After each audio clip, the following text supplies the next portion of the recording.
Hello everyone. हम MCQs कर रहे थे। ज्योग्राफी क्लास है आपकी 7th और लेसन है 6th। चलिए, इस वीडियो में हम अमेज़न के बारे में पढ़ेंगे। तो चलिए शुरू करते हैं। अमेज़न नदी का नाम कैसे पड़ा? तो ये आंसर है सी। रोमन में अमेज़न्स नामक महिला योद्धा हुआ करती थी, यानी कि विमेन वॉरियर ग्रुप्स था वहाँ पे। तो उसके कारण अब इसे थोड़ा सा समझना होगा। कहा जाता है जो स्पेनिश एक्सप्लोरर थे, तो जब यहाँ पे एक्सप्लोर करने गए वो इस इलाके में, तो यहाँ के आदिवासियों ने उन पे हमला कर दिया। इनकी जो ड्रेस थी वो हूबहू जो एंशियंट रोमन में अमेज़न्स नामक महिला योद्धा हुआ करती थी, उन्हीं की ड्रेस से मिलती जुलती ड्रेस इन्होंने भी पहनी हुई थी। तो इन्होंने कहा क्यों ना अमेज़न रखा जाए इसका नाम। तो इस तरीके से अमेज़न इसका नाम पड़ा। चलिए आगे के क्वेश्चन करते हैं। अमेज़न नदी किस देश में बहती है? तो ये है आंसर बी, दक्षिण अमेरिका में ये बहती है। साउथ अमेरिका में, यहाँ पेरू से निकलती है इस साइड से और ईस्ट की तरफ बहती है। अगला क्वेश्चन है, अमेज़न नदी दक्षिण अमेरिका के पश्चिम पर्वतों से निकलकर किस क्षेत्र की तरफ को बहती है? तो वो पूर्व में अटलांटिक ओशन की तरफ बहती है। यहाँ पे है पेरू। पेरू से निकल के जो है यहाँ से ईस्ट की तरफ बहती है और अटलांटिक ओशन में जाके गिर जाती है। अगला क्वेश्चन है, जहां एक नदी किसी अन्य जल राशि यानी कि अनदर वाटर बॉडी में जो है मिलती है, तो उसे क्या कहा जाता है? तो उसे कहा जाता है नदी का मुहाना। तो आंसर है ए, माउथ। इस तरीके से जो नदियां आ रही हैं, यहाँ पे इस तरीके से माउथ बन रहा है। अगला क्वेश्चन है, अमेज़न नदी की सहायक यानी कि ट्रिब्यूटरीज जो होती हैं, वो नदियां कौन कौन सी हैं? तो नीग्रो नदी है, मेड्रिया है, यूएली है, उपरोक्त सभी। तो आंसर है डी। और भी बहुत सारी नदियां हैं, ठीक है, तो उसको आप अपनी एनसीईआरटी की बुक में जरूर देख लीजिएगा।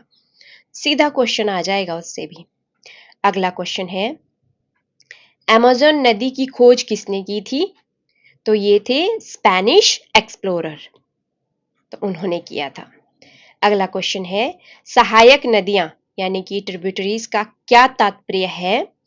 जब छोटी नदियां मुख्य नदी से मिलती है, जिस भी क्षेत्र के पानी को अपने साथ ले जाती है, उसे उसका बेसिन कहा जाता है। उदाहरण के तौर पर हम लेते हैं गंगा नदी बेसिन और अमेज़न बेसिन। तो उपरोक्त सभी आंसर सही है, तो डी इसका आंसर है। अगला क्वेश्चन है, दक्षिण अमेरिका से गुजरने वाली भूमध्य रेखा यानी इक्वेटर जो लाइन है, वो किस किस क्षेत्र से गुजरती है? तो आप यहाँ पे से देख सकते हैं, इसको यहाँ पे से जा रही है, ठीक है।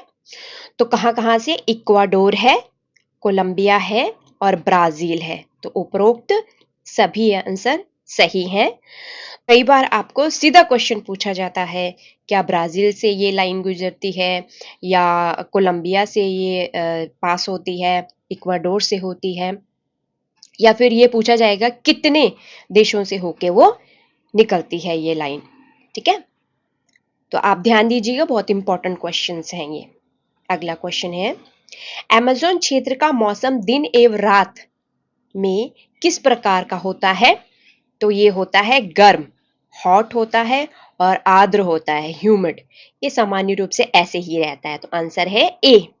अगला क्वेश्चन है, इस वन में लगभग प्रतिदिन वर्षा होती है। तो ये बात किस वन के बारे में बात हो रही है? तो अमेज़न क्षेत्र के बारे में ही बात हो रही है। यहाँ पे मैंने पिक्चर भी लगाई हुई है।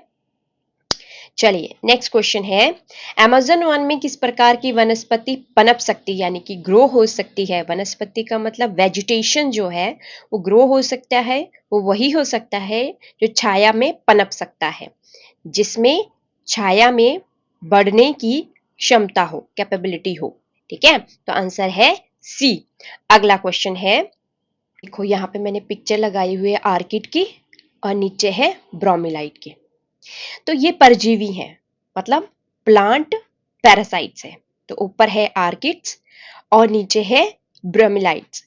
तो ये जो प्लांट्स हैं कौन से वन में पाए जाते हैं, मोस्टली कौन से वन में पाए जाते हैं, तो अमेज़न वन में पाए जाते हैं, तो आंसर है सी।